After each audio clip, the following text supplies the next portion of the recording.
Question from my sister, Honorable Zulekha. We served together, and I'm proud to see that a number of my colleagues that we have served are in different places. That is something very good. By the way, from school, university, and even CECs. So that shows there is good omen and good company. They say your net worth is also? Your network is your net worth, yeah. So across the nation, alhamdulillah, everywhere I go, I don't fail to miss a person or two that we have interacted in one way or another. The question that Honorable Zulekha asked is, which steps will I take once approved by this committee to ensure that we have a number of female, I would like to call them female instead of girl, yeah? Participate in elections and also get elected and even appointed in these houses. So number one, we have always had the affirmative action of the 2/3 gender rule. What I will ensure is many a times we do have laws, but then the issue of implementation is where we draw the line. So once appointed, we'll ensure first the law is already there. How can we ensure it is implemented? And then number two is to reach out to our sisters across the country and talk to them, tell them, and even educate them on what they can do to ensure. Because I once met another lady from Kilifi who was an aspirant, I don't remember, maybe for women rep or MP. And she was really impressed, by the way, when I was talking. And she was like, I really wanted to be in the race in the 2022 election. But because of finances, I don't have that. So what I'm trying to say is once appointed, we'll also look into the laws, because I'll now be an insider in IBC.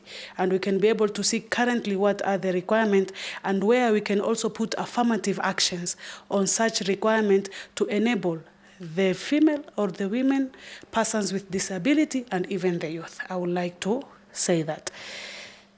Chairman, I kindly request you to remind me the name of the second honorable. Yes, that is Honorable Michael Mushira. He represents the people of Ojororok in Nyandarua County. Thank you, Chairman. Honorable Michael, I think, is easier.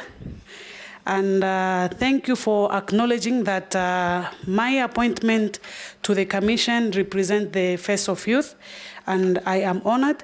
And number one, you asked the issue of low voter turnout. That is an issue that we have always had. So maybe 2-3 things that I shall do once appointed in the commission is to ensure we have proper campaigns and civic education.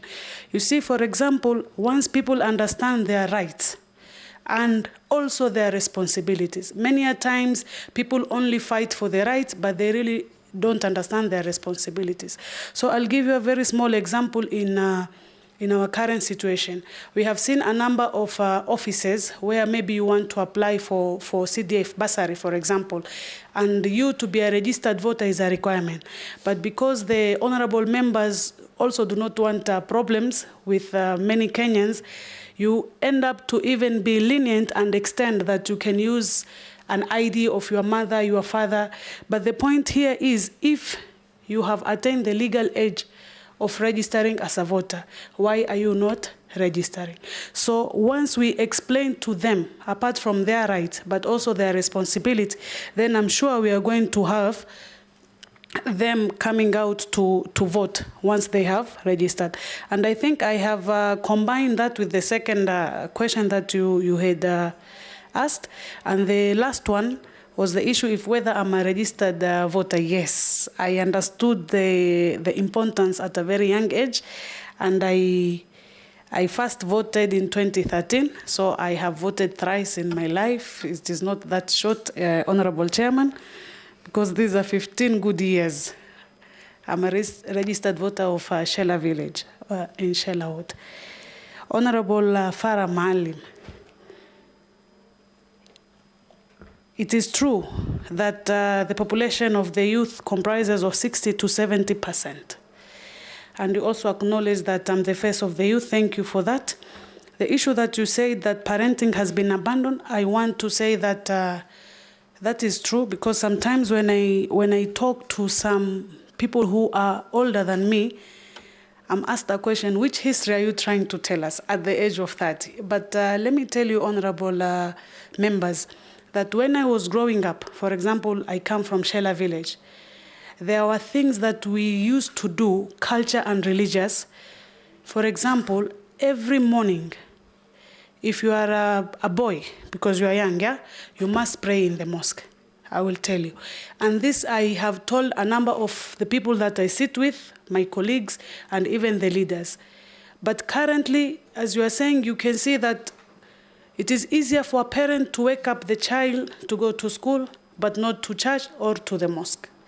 On Sundays, somebody has partied the whole weekend and is now resting to start his life again on Monday, but then cannot go to church. Or that same person is not taken to go to mosque. Number two, I want to give an example is a parent also used to be very responsible. For example, at my age, I'm giving my experiences, yeah, because it's the best teacher. You cannot go back home with items that your parents have not purchased for you. And if you do, be it a phone, a laptop, maybe it's a piece of cloth, you have to explain why. But we all now can say that things have changed. And I don't know where these things coming from, but I would like to say honorable on this, because you said we can instill discipline and ensure they participate in elections. So my call to the younger generation is, as much as we are young, we have the energy, we can do what we can, because biologically we have the muscles, yeah? But we also have to respect the elderly. These people have lived long before us, they have even given birth to us, and we have to listen to them. We grew up. I'm a person at 32 that I grew up, but I can tell you there is a difference. When I was growing up, my childhood and the childhood that I am seeing now. So as parent, I'm sure I'm being watched nationally and globally. This is a simple response, Mheshimiwa, to your question. Honorable Daud, you asked me on the issue of cost of election. And due to my financial expertise and also financial skills, number one, once approved, I will ensure proper budgeting. You see, sometimes the problem we have in bloated budgets are because we get it wrong from the beginning, and that is budgeting. So what I mean is we must prioritize tasks. For example, election is a whole process. So there are things we can do now with this much money. There are things we can do after 4 or 5 months if you look at the cycle. So we should budget properly. And then if there is anything that we see we don't understand, of course, we should just cut it off. Number two, we should make use of partners. And this is development partners. There are so many organizations out there without compromising, by the way, the independence of IBC. But there are so many development partners that want to empower the people of Kenya to understand their voting rights and also maybe what is expected of them. Number three is to work in synchronization as government agencies. For example, we have the Ministry of Interior, we have the Ministry of Education, we have also the Ministry of Gender and Youth. We have to sit down as a commission and work with them, and where we can be able to borrow infrastructure and even human power so that we can have these people, train them, and then we are able to conduct our elections. I think for purpose of time, I will stop there. Please, Chairman, remind me the name of the Honorable. His name is Johnny Makali. He represents Kandui in Bungoma County.